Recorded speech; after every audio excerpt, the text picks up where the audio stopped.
A very good morning, children. So now today we'll discuss the question answers of chapter number 5, that is coal and petroleum. Okay,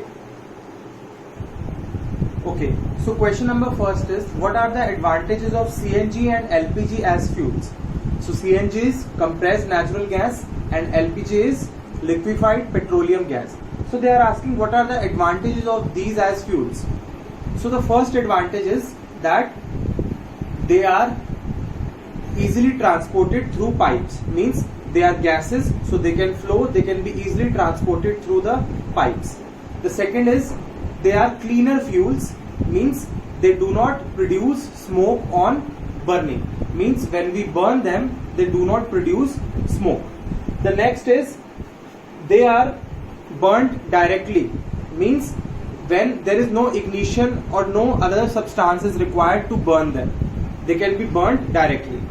And one more advantage is there, that they produce a good amount of heat when burnt, both LPG and CNG, means they produce enough amount of heat when burnt.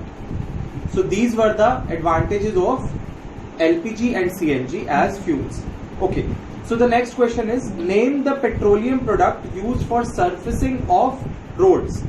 You have learnt in petroleum refining then that when we refine the petroleum, when petroleum refining is done, we get a product called bitumen. So that bitumen is used for surfacing, means leveling, surfacing the roads. So the answer is, the product used for surfacing of road is bitumen. Okay, next question is, describe how coal is formed from dead vegetation and what is this process called.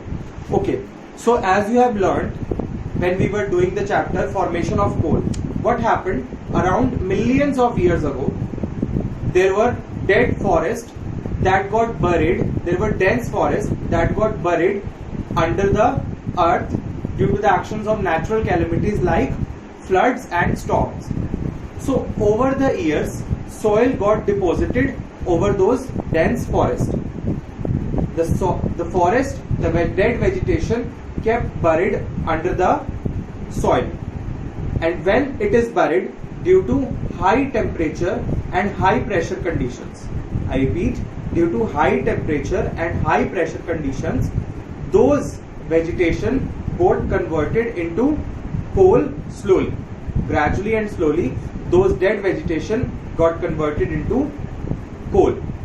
So this process, when the dead vegetation is converted into carbon compounds or coal, this process is known as carbonization.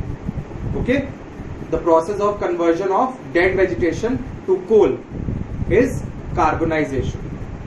Okay, so now the next question is, fill in the blanks. So fossil fuels are dash, dash and dash. How many fossil fuels are there? Coal, petroleum and natural gas. The three fossil fuels are coal, petroleum and natural gas. Okay, the next fill in the blank is, process of separation of constituents from petroleum is called, means when we separate the constituent of petroleum, it is called refining of petroleum. Refining of petroleum. Okay, the next fill in the blanks is, least polluting fuel for vehicles. Least polluting fuel, the cleaner fuel is compressed natural gas, that is CNG. Compressed natural gas. Okay, the next are true false.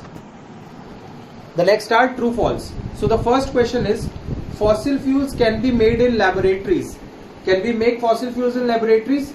We know that fossil fuels take millions of years for their formation, so we cannot make them in labs. So the statement is false. The first statement, fossil fuels can be made in laboratory, is false.